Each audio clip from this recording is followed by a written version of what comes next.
Welcome to the nomination announcements for the 80th Annual Golden Globe Awards. As far as the current regime of the Hollywood Foreign Press Association is concerned, everyone in town seems ready to party again. I just want you to know, this red, it's my blood. President Helen Huna told Deadline the feedback on the changes they've made has been amazing. Huna stresses that the HFPA has cleaned up house and boosted the racial and ethnic diversity of their membership to over 51%. They also killed the practice of accepting gifts and started a hotline for people to report malfeasance. Some members still earn salaries, though Huna describes them as small stipends for people who also work on HFPA committees. Tonight, while we celebrate the work of artists from around the globe, we recognize we have our own work to do. In February 2021, 1 week prior to the 78th Golden Globes broadcast, the Los Angeles Times published an expose that showed there were no black members among the association's 87-member votership. We must also ensure everyone from all underrepresented communities gets a seat at our table, and we are going to make that happen.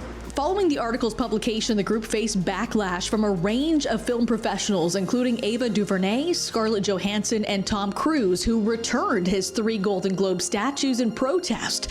NBC later declared it wouldn't air the telecast in 2022, while a band of over 100 Hollywood publicity firms issued a joint statement pledging not to work with the HFPA until it took action for equity. That means creating an environment where diverse membership is the norm, not the exception. Earlier this year, NBC announced that the Globes would return in January, but they've lost their Sunday primetime spot and will instead air on a Tuesday night.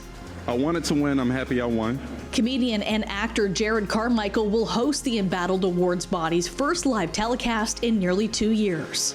Best Motion Picture Drama. Determined to once again be regarded as a stepping stone to the Academy Awards, Golden Globe nominees were revealed this morning. Mrs. Wang, are you with us? I am paying attention. Among this year's nominees were a range of films and performances, from blockbuster hits to little-seen titles. This year's award season mainstays like Steven Spielberg's The Fabelmans, Michelle Yeoh's Everything Everywhere All at Once, and the Colin Farrell starring Banshees of Inisherin showed up in a major way.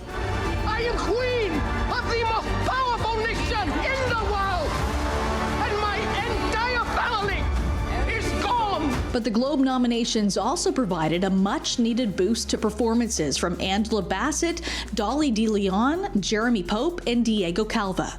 Janine, what did I say about taking my potatoes from the lunchroom? But visual learning is so much better. Well, guess what?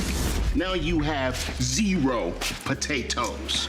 On the TV side, Quinta Brunson and her ABC sitcom Abbott Elementary enjoyed continued success after dominating at the Emmys in September, while season 2 of Mike White's celebrated drama The White Lotus also received multiple nominations. We're on a family vacation right now, and it's just the 3 of us, because all the women in our family hate you.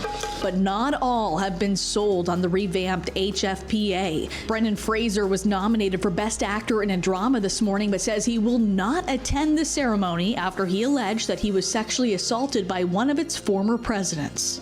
Best Director, Motion Picture. James Cameron, Avatar, The Way of Water. And calls for diversity at the Globes still persist. Many took to social media to point out that this year's Best Director roster included only men, only one of whom was a person of color. It comes despite Sarah Polley, Gina Prince Bythewood, Charlotte Wells, Chinonye Chukwu, and more helming critically lauded titles that have earned major recognition elsewhere on the awards trail. Congratulations to all our nominees. Winners will be announced at the 80th Golden Globe ceremony Tuesday, January 10th, and many will be waiting for the ratings to drop shortly after.